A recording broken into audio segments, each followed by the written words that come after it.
I'm Ian at Gigasheet. In this video, I will describe how to open and analyze extremely large files.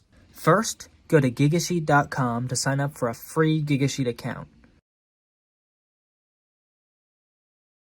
After creating an account, simply upload your file.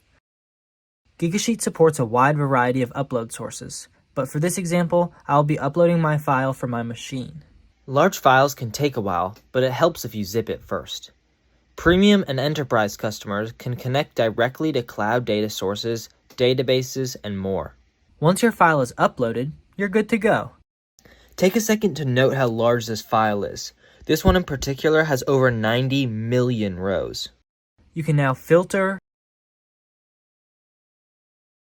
group, which works similarly to pivot tables, but it's a lot easier and faster, and aggregate without any complex equations. Sort, and apply functions to your data. It's as easy as that. Thanks for watching. Head to gigasheet.com to create your free account today.